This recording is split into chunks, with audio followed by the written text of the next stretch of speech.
right, well, FightHype.com here with the man, Paulie Malignaggi. Paulie, I mean, I know we just talked for a few minutes, but let the fans know that you're still alive, you're safe during this coronavirus era.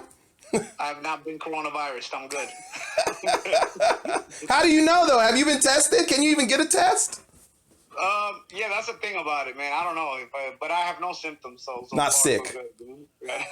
I'm not sick, so I'm hoping that that stays that way. Yeah, yeah, it's crazy, man. It's this entire next 2-3 months or something like that is just shut down. No boxing. I mean, did you ever imagine there would be a No, time? a lot of people in general is not working, man. It's gonna be crazy. It's gonna get crazy. And no boxing. I mean, that's gonna hurt. I mean, I'm all right as far as I got some money saved. At least I'm fortunate, but still, it sucks to make money, you know. Yeah. And then the fighters too, you know, the fighters can't, you know, some of these fighters, you know, this is the prime of their career. This is where they need to make all their money, and suddenly they just shut down, you know. Yeah. It's difficult. It's difficult from an economic point of view, and it's difficult obviously from a health point of view too, because obviously for some people when they get it, they risk their lives. You know, I guess it depends on how you catch it. It's such a weird thing. It's such a weird virus. Yeah. Well, I know. I mean, you talked about fighters. You know, this is their livelihood. If they don't fight, they don't make money. What do you think some of these guys are? I mean, obviously the guys that make millions, they're fine, I'm sure. But some of these, you know, some of these younger guys, some of these up and coming fighters who, you know, might be making 2,000, 5,000, whatever it is they're making.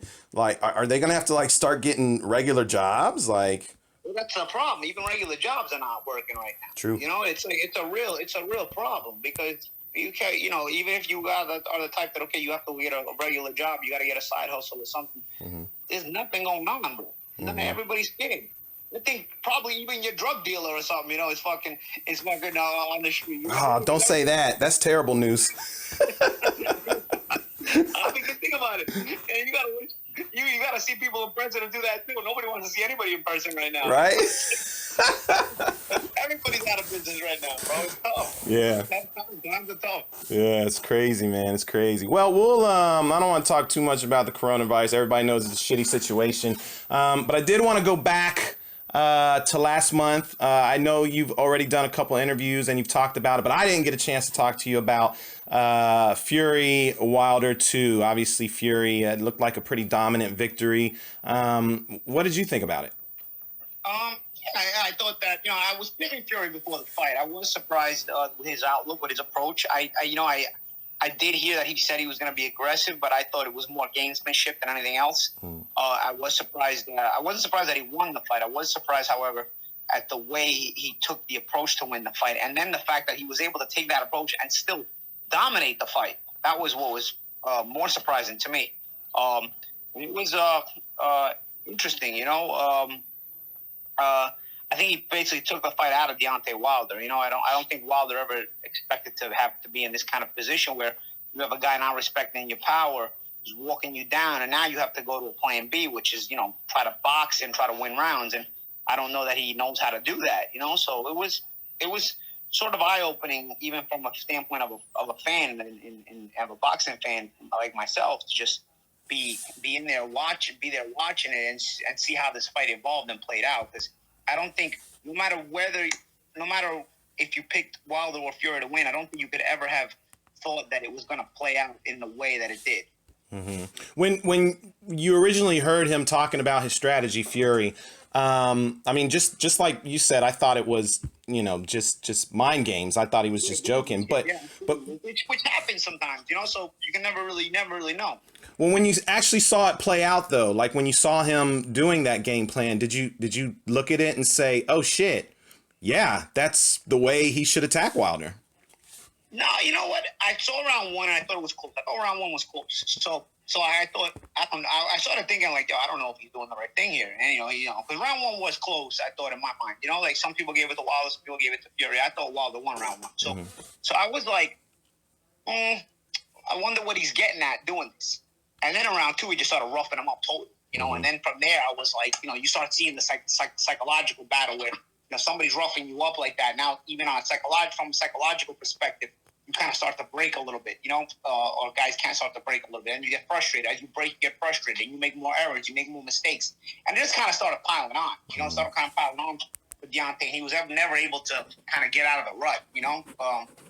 So, and then Fury obviously gained more and more confidence. You could see the things he was doing, you know, faces making, talking, licking the blood off Deontay's face or whatever, you know, like Deontay's neck up.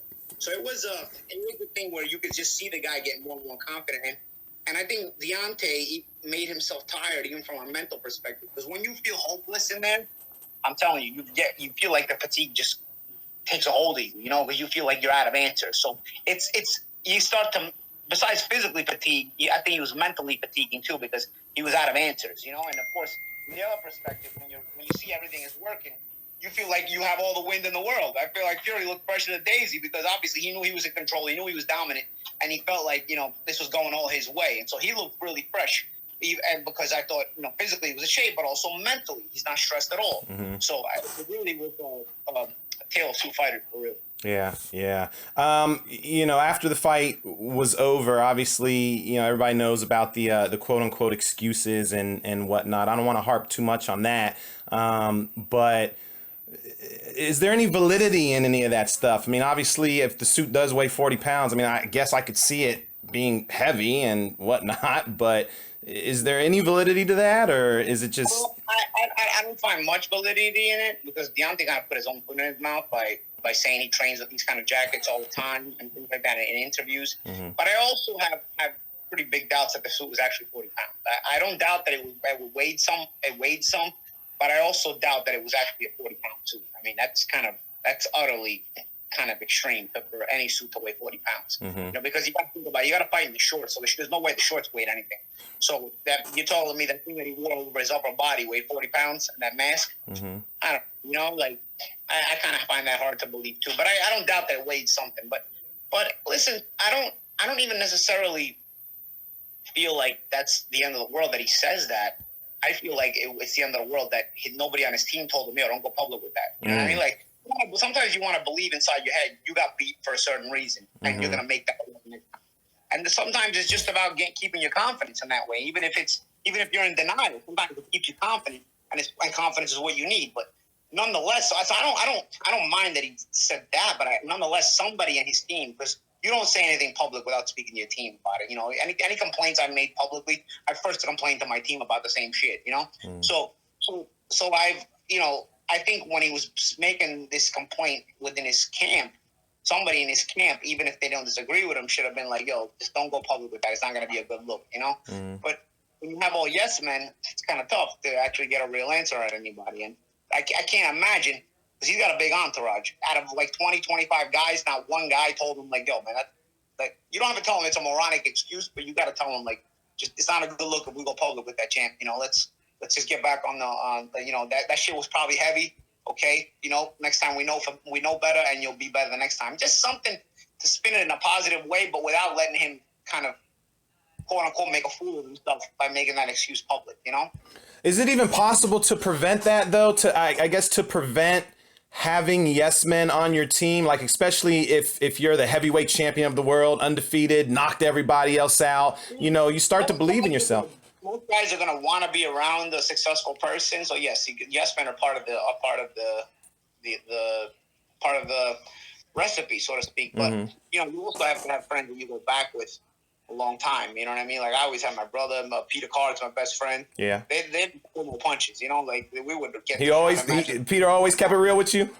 Yeah, always kept it real with me. You know, even if I disagree with them, you know, they would keep it real with me. So I'm at least getting a different perspective at times, whether it was my agreement or a disagreement. You know, like I'm getting a perspective from somebody. And because even when we agreed, I knew at least they really agreed with me, and they weren't just yesing me to death, because I knew these were guys that didn't disagree with me for no reason. You know, wouldn't just agree with me for no reason. They were also guys who weren't scared to disagree with me. So, you know, you need a guy like that. You need I guess like Ali with his Bundini Brown and whatnot. You know, you kind of need somebody that you can keep it real with, and they'll keep it real with you. But you know, not everybody always finds that. You know.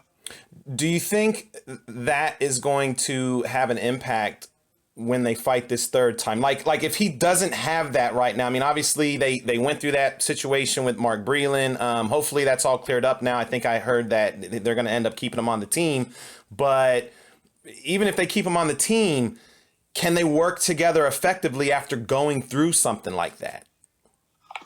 Yeah, I think they can. From a technical standpoint, I think they can. I don't think the disagreement with Mark and Deontay was on from a technical standpoint. You know, I do agree with the stoppage. We'll speak on that. I do agree with the stoppage. But however, I also see Deontay's perspective, because if you ever had this conversation with your team in the past and you say you never ever stop the fight, no matter how bad it is, if I've had this conversation with you and you stop it, we're gonna have a problem. You know what I mean? Like.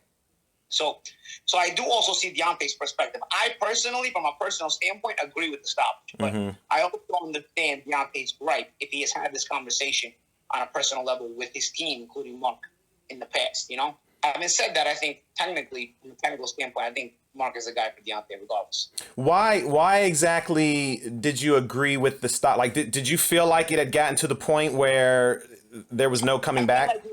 I felt like he was so fatigued and so beat up that even if he landed a big shot, it wasn't going to have the same steam on it anymore. You know, sometimes we've seen tired fighters score knockouts, but that's usually because the other fighter is also tired.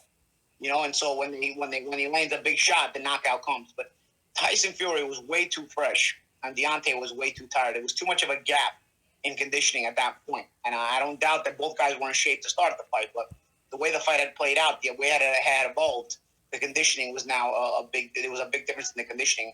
And I don't think Deontay, even if he was able to land his best shot, would have been able to hurt Tyson Fury anymore, because a fatigue fighter is also, you know, has less steam on his shots.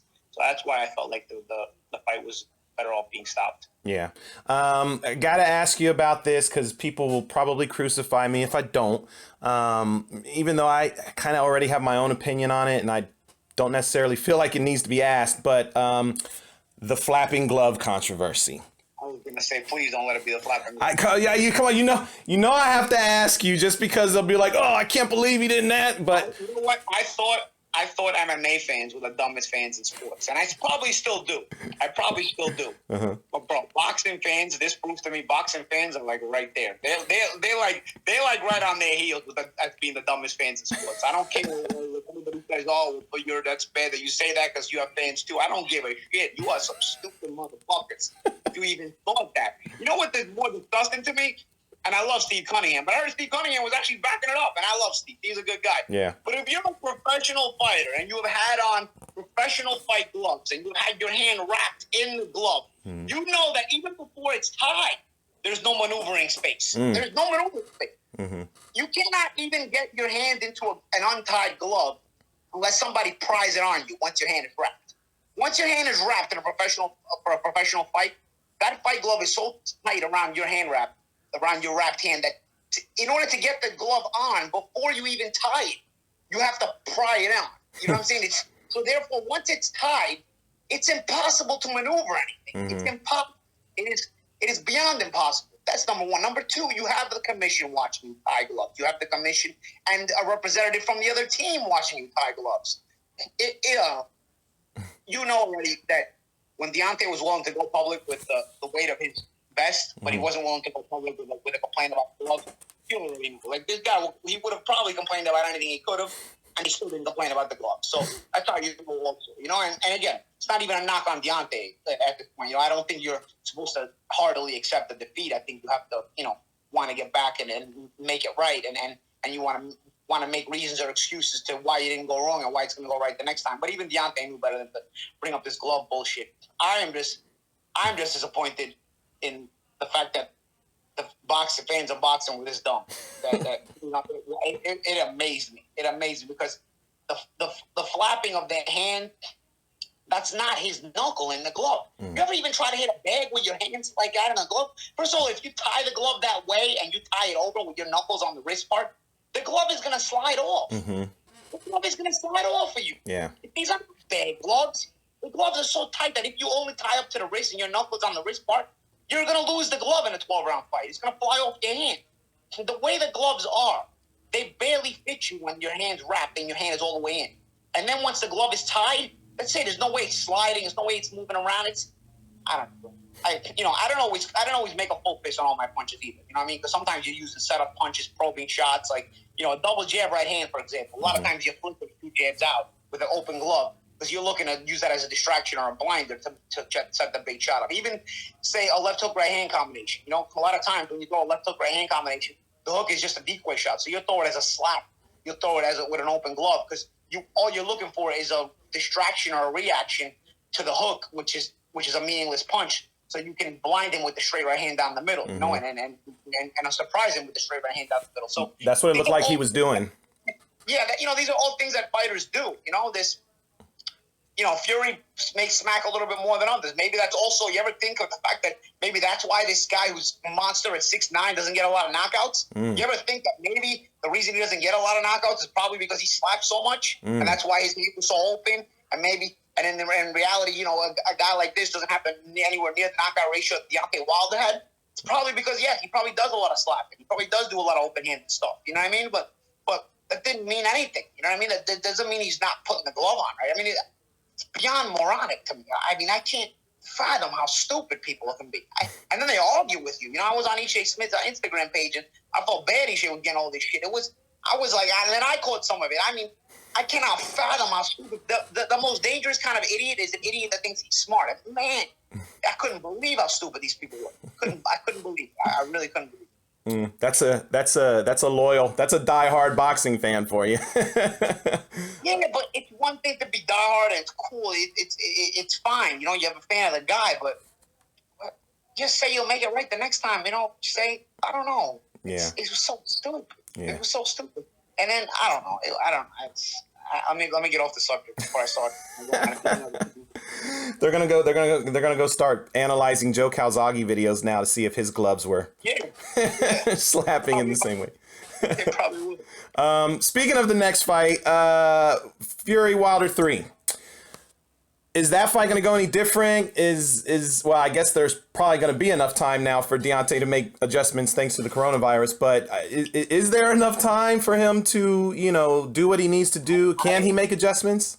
I admire the competitiveness of Deontay to want to get back in there and do it. But I also think that if you let Fury and Joshua duke it out first and give yourself maybe a little in between fight to gain some confidence back and maybe work on some things that you might want to do against Fury, I don't think it would hurt either. But I don't think that's going to happen, So I don't know. I can't see it unless it's Fury who comes in like totally unmotivated and falls off the wagon again like he did when he beat Klitschko, and then maybe comes into the fight unprepared. But other than that, I really can't see it. And I've been said from the start that I thought Deontay was the number 2 heavyweight in the world, bar none. I didn't think Joshua could beat him. I didn't think any of the other heavyweights could beat him. I think I still stick by that. But if he takes another beating like this in an immediate rematch, I think he's going to fall off. He's going to fall off and lose confidence even from his own mental standpoint and maybe not be the same fighter, Yeah. Because, the heavyweight division is pretty competitive right now. And taking another bad loss like that probably puts you out of the top 2. I know, and you don't have to go too deep into this because, like I said, I know you spoke on it before, but I know there was some issues with, like, I don't think Deontay wanted you to be at the fight, to commentate the fight or anything like that. And I don't know if there is, like, a major issue between him and you or whatever, but just because, like, do you think that is more something that he wanted or was annoyed by, or do you think that's just people, you mentioned yes men being around him, do you think that's just people in his ear hyping it up and turning it into something that it's not? Personally, I don't know. I always got along with Deontay before the first Fury fight. I always got along with him. I think before the first Fury fight, he had an issue with me saying that he got too much time in the corner for the Ortiz fight, the first Ortiz fight, because I complained about that on the air. Here's the thing, man. Whether I like you or whether I don't like you, I don't take sides on the air. When I'm working, I'm working. So if I saw that he got too much time in between rounds in the first Ortiz fight and he cost Ortiz a knockout, I'm going to call it, I'm still cool with Danny Garcia, but at the same time, I thought he lost to Mauricio Herrera, and I expressed that publicly and on the air when we worked that fight. Danny didn't cry about it. Me and Danny are still very cool, But even with Angel, and Angel usually could take a lot of stuff personal, but Angel was always cool with, So I don't know. I guess I don't expect everybody to always want to hear the truth, but I'm also not one of your yes men either. Like I'm gonna give it straight, and then you can accept it or not. I'm not a yes man. I work for Showtime. I don't work for Deontay Wilder. So at the same time, I kind of just express things the way I express them. And I think after that, I think Deontay kind of he took a disliking for me, but I think it was more so he's so used to having so many yes men around him that he's not used to hearing the truth anymore. Because I heard he also, didn't want Farhad working anymore. I was not banned from the show like people say, but I did hear that he tried to get me removed from Showtime. Me and Farhad. Wow. Yeah. Crazy. But I didn't hear that I was not allowed to work or be in the press conferences for the rematch. I think that's just people's assumptions based on the fact that he tried to get me removed from Showtime after the first fight. So I think people just assumed the rest. Now, is it possible? I don't know, because I was trying to get the job with BT Sport, and I did the preview show with BT Sport in England, and I was trying to get the live fight gig as well with BT Sport, and they never called me back. So, but they let me do the preview show in England. I worked the preview show with all of the internet prior to the fight, where me and then a couple other guys were at a round table discussing the fight. So they hired me for the preview show, but didn't hire me for the fight. So I don't know if that had to do with Deontay or if not. But frankly, I don't even take any of it personally. At the end of the day, I don't expect you to be happy about anything, but I do think at a certain point, everybody has to be a pro and understand everybody's job, and this it comes with it. I don't hate on anybody who does this. You know what I mean? Like anybody who does this for a living, I think deserves some full respect. So, and I try to give the full respect without, overdoing it. But at the same time, I'm not going to disrespect another guy just because you want more respect than you deserve. Because if I do that, then I wouldn't have been giving Tyson Fury his props or his credit either. And for me, the guy that wins the fight deserves obviously more credit and more respect. I wasn't the only one that thought Deontay lost the first fight. I think the majority of people thought he lost the first fight, but it was what it was. So if I tell you from a personal standpoint, I don't have any gripes with Deontay. I know he's a competitive guy, so I understand where he's coming from. But at the same time, he did change. Like I said, me and Deontay were cool before. Yeah. He definitely. Yeah, but Paulie, you come from a different era. Nowadays they have social media, Twitter, Instagram, Facebook. I mean, it's crazy. Like, do you think that? I don't want to. I don't even know how to say this without somebody getting mad at me. But do you think fighters are more sensitive to criticism today than they were in the past? I think people in general are more sensitive to criticism than they were in the past. I think this generation is more sensitive to criticism than the past. But Deontay is not that much younger than me. You know what I mean? Like he's not a '90s baby, for example. You know what I mean? Like yeah. I noticed a lot of '90s babies are much more sensitive. Like they're much more offended about everything. Deontay's younger than me, sure, so he's closer to the '90s. But at the same time, he's not that much younger than me either. But sometimes the person, some people are just more emotional than others. I was always an emotional kind of fighter too. I would get mad and I would shoot from the waist too. Shoot from the hip too. So it's just some people's personality are different than others. Yeah.